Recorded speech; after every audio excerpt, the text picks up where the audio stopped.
नया साल 2024 शुरू हो चुका है और साल के पहले ही दिन देश में कई बड़े बदलाव लागू हो गए हैं। ये बदलाव एलपीजी गैस के दाम से लेकर आपके ऑनलाइन ट्रांजैक्शंस तक से जुड़े हुए हैं।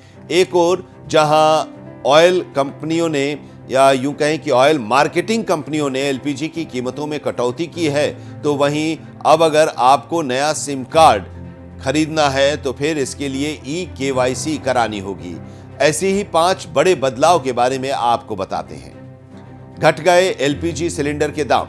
जनवरी 2024 को पहला एलपीजी के प्राइस में बदलाव हुआ है। ऑयल मार्केटिंग कंपनियों ने 19 किलोग्राम वाले कमर्शियल गैस सिलेंडर की कीमतों में एक बार फिर से कटौती की है। दिल्ली से मुंबई तक पहली कमर्शियल गैस सिलेंडर ₹1.50 से लेकर ₹4.50 तक सस्ता हुआ है। ताजा बदलाव के बाद राजधानी दिल्ली में 19 किलो वाले सिलेंडर की कीमत ₹1,755.50 पर आ गई है, तो वहीं मुंबई में दाम ₹1,708.50 हो गया है।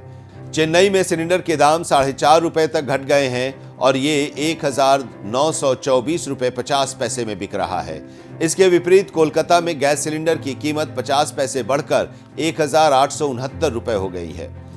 हालांकि घरेलू 14 किलोग्राम वाले सिलेंडर की कीमतों में कोई चेंज नहीं किया गया है। इसके अलावा हवाई ईंधन यानी एविएशन टरबाइन फ्यूल एटीएफ की कीमतों में कमी आई है। एटीएफ के दाम 1,06,000 प्रति किलोलीटर से घटाकर 1,01,000 प्रति किलोलीटर कर दिया गया है।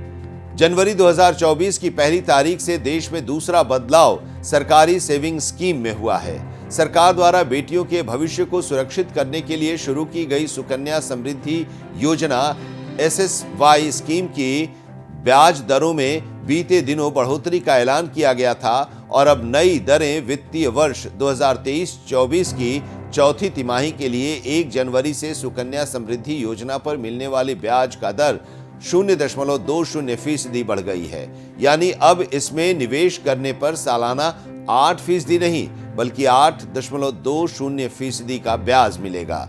सरकार ने 3 साल के टाइम डिपॉजिट में ब्याज दर को 0.10% बढ़ाकर 7.10% कर दिया है। तीसरा बड़ा बदलाव टेलीकॉम इंडस्ट्री से जुड़ा हुआ है। दरअसल नया सिम खरीदने के लिए पेपर बेस्ड केवाईसी की जगह डिजिटल केवाईसी अनिवार्य करने का ऐलान किया गया था। यानी अब नया सिम कार्ड खरीदने पर ग्राहकों को सिर्फ ई-केवाईसी करनी होगी।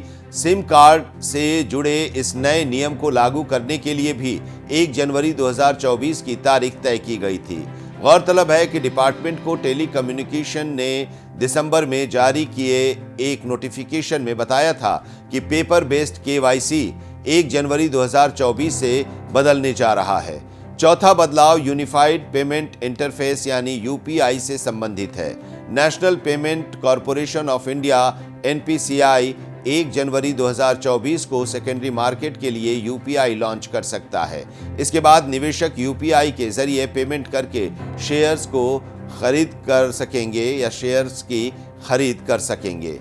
हालांकि पहले चरण में ये सर्विस कुछ चुनिंदा यूजर्स को ही मिलेगी। सेकेंडरी मार्केट में इस सर्विस के स्टॉक्स खरीदने पर उसका जितना भी अमाउंट होगा वो आपके अकाउंट में ब्लॉक हो जाएगा।